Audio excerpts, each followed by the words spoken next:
Salut à tous, c'est Samia de samiacreation.com et aujourd'hui je vous retrouve pour réaliser ensemble un cardigan façon shrug et qui est très facile à faire et très facile et très rapide surtout à réaliser.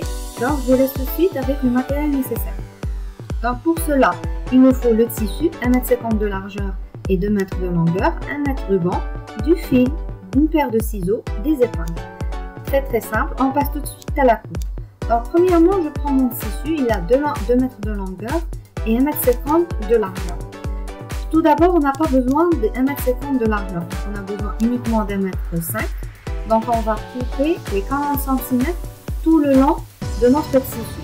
Ces 45 cm de longueur, on va les garder par la suite pour les manches. Donc on va retrouver uniquement 1,5 m de largeur et 2 m de longueur pour notre cardigan. Ensuite, une fois le cardigan placé, on va le plier endroit contre endroit au sens de la largeur pour épingler d'une seule extrémité et retrouver du coup un pli sur l'autre extrémité naturellement. Donc j'ai épinglé l'autre extrémité avec des épingles tout le long de l'extrémité, endroit contre endroit. Mais avant de passer à la machine, on va désigner le milieu, c'est-à-dire l'autre extrémité du tissu. Et pour ça, on va placer des épingles comme repère de la deuxième extrémité. Donc, je range bien mon tissu, j'aligne bien mon tissu et je marque un épingle sur l'extrémité. Maintenant, une fois la couture faite, j'ai repassé le tout avec la vapeur pour avoir un rendu vraiment aplati sur l'envers. Maintenant que c'est fait, on va retourner le travail sur l'envoi.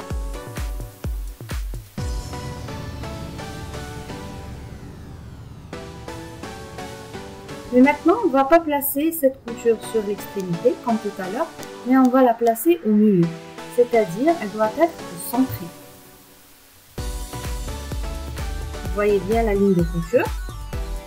Donc je vais la centrer pour être sûr que ma ligne de couture est bien centrée.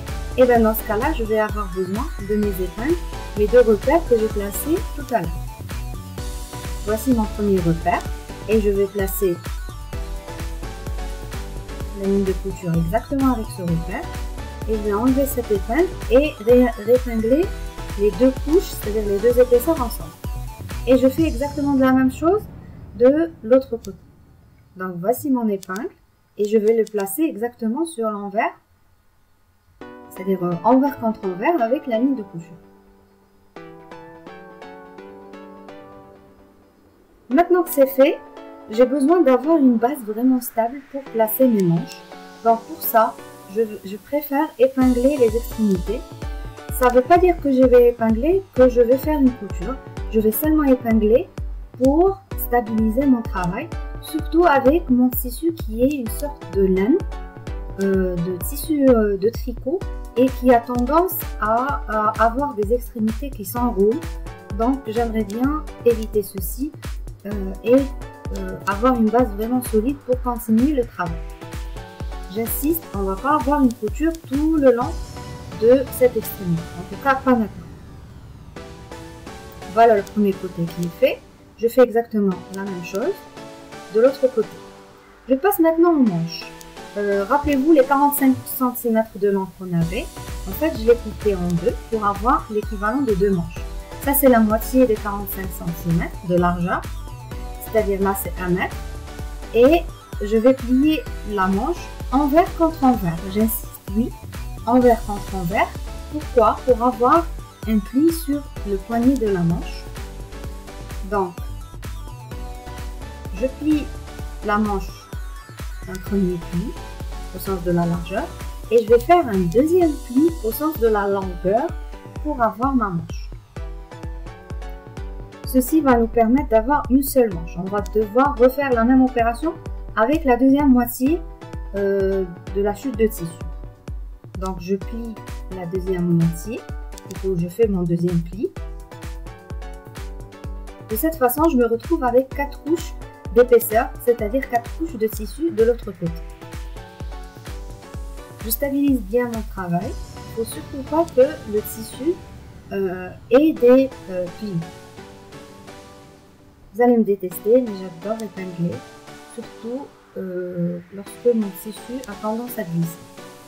La manche va comporter deux mesures. La première mesure, c'est celle du poignet, et la deuxième mesure, c'est celle de la couture avec l'extrémité du cardigan.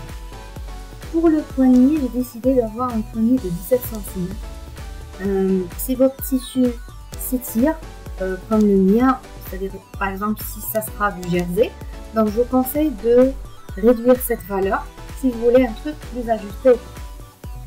Cette 17 cm, je vais la diviser en deux, c'est-à-dire je vais avoir 8 cm et demi et je vais la placer sur la bordure de la manche. Ça va être le poignet. Vous avez vu, cette technique, elle va nous aider à éviter un ourlet sur l'extrémité. Maintenant, on va désigner la longueur de la manche et moi, j'ai décidé de placer, d'avoir une manche de 30 cm et il me semble que c'est la mesure parfaite pour avoir un beau rendu du cardigan. Donc 30 cm, je la mesure à partir de la bordure, surtout le long de la manche.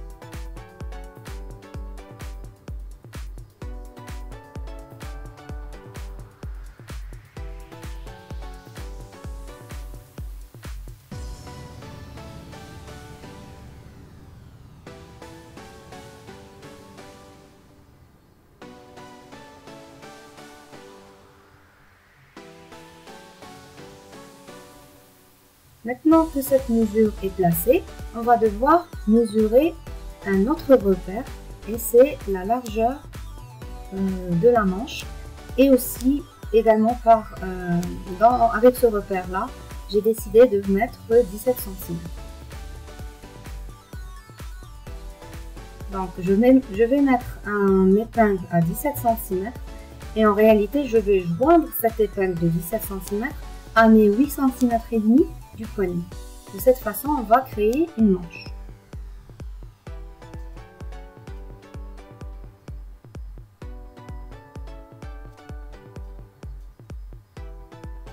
Une fois les épingles bien placées, je vais couper à l'aide des ciseaux tout en gardant 1 cm de marge de couture sur les extrémités.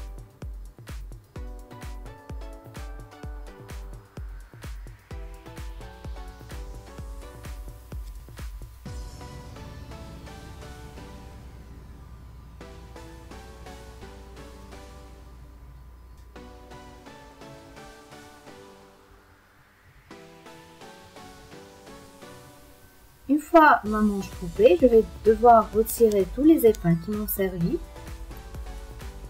Et on n'a pas terminé parce qu'on va devoir tracer notre deuxième manche. Et c'est cette première manche qui nous sera comme guide pour faire la deuxième. Donc on prend la même chose, on plie une fois, on plie une deuxième fois, on place bien le tissu et on place dessus notre première manche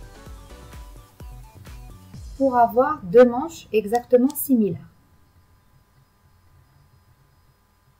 Et oui, je vais devoir épingler puis couper les extrémités.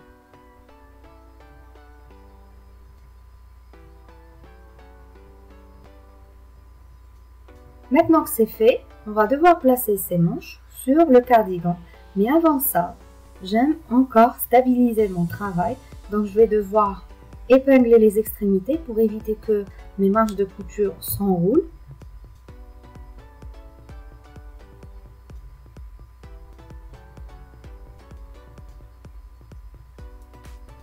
La première manche épinglée, je fais exactement la même chose avec la deuxième manche. Je reviens à mon cardigan. Avec cette ligne de repère, je vais la placer sur la table, c'est-à-dire je vais placer le cardigan en droit face à moi, parce que la ligne de couture, c'est l'envers du cardigan.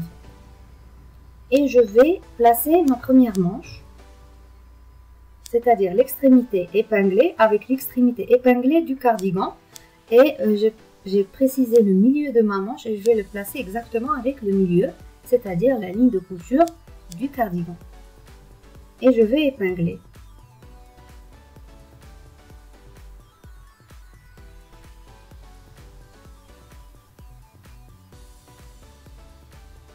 Je commence par épingler de l'autre extrémité. Donc en tout, on aura 4 épaisseurs de tissu. Il faut faire attention pour les avoir tous bien aplatis. Donc j'épingle la première extrémité, plutôt le premier côté de la manche, et je fais exactement la même chose pour le deuxième côté.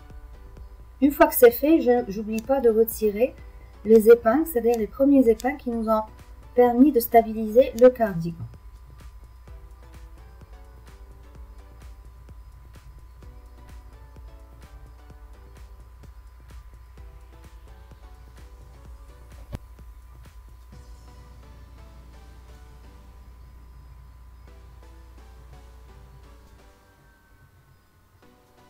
Une fois ceci fait, on peut passer à la machine et on va faire une couture à 1 cm des bordures, bien sûr sans oublier les points arrière sur les deux extrémités pour renforcer les coutures. Une fois ceci fait, ça ressemble à ceci. Donc la couture sur l'endroit, propre et nette, et sur l'envers, en fait les marges de couture, les 4 épaisseurs avec le pli du cardigan.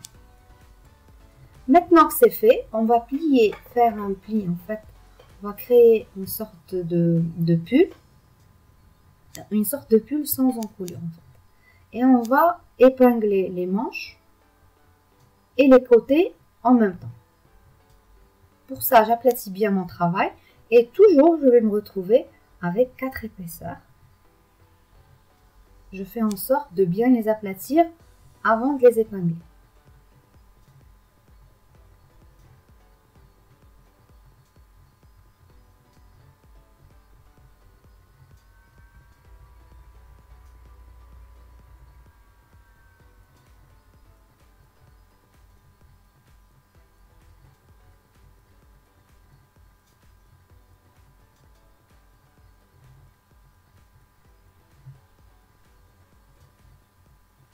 Une fois la manche épinglée, il faut faire attention au niveau des coutures. Il faut que les deux coutures soient bien aplaties pour éviter qu'il y ait des surépaisseurs. Il faut bien ouvrir les coutures sur les deux côtés et épingler le tout ensemble.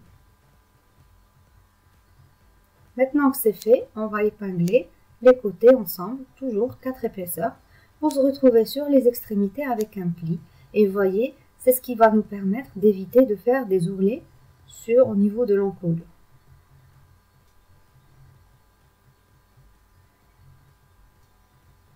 Une fois le tout épinglé sur les deux côtés, ça ressemble à ceci. Donc ce qu'il faut faire maintenant, c'est passer à la machine et faire un point arrière au niveau de la manche pour avancer en point droit. Au niveau de l'intersection, il faut faire des points arrière pour renforcer le tout. Continuer jusqu'à la base et faire encore un point arrière.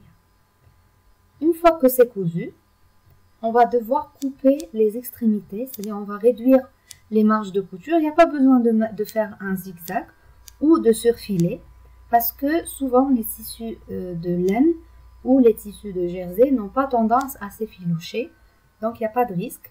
On veut juste réduire le tout. En fait, on peut se contenter seulement de 3 mm de marge de couture. Et je vais faire ça sur tout le long des coutures qu'on avait faites. Une fois que c'est fait, on peut dire que votre cardigan est prêt. Donc je vais devoir retourner le travail sur l'endroit. Si vous n'êtes pas habitué à cette forme de coupe, vous allez trouver ça très étrange. Mais une fois porté, vous allez voir, c'est très très beau. Donc il faut vraiment essayer. Donc une fois fait, on doit le porter de cette façon. On va prendre une extrémité qui comporte un pli et ça sera l'encolure. Et l'autre extrémité sera la base de notre cardigan. J'espère sincèrement que le tuto vous a été clair et j'espère que vous allez vous lancer. Si vous aimez ma chaîne, n'hésitez pas à vous abonner et je vous dis à très très bientôt avec de nouvelles réalisations. Bye!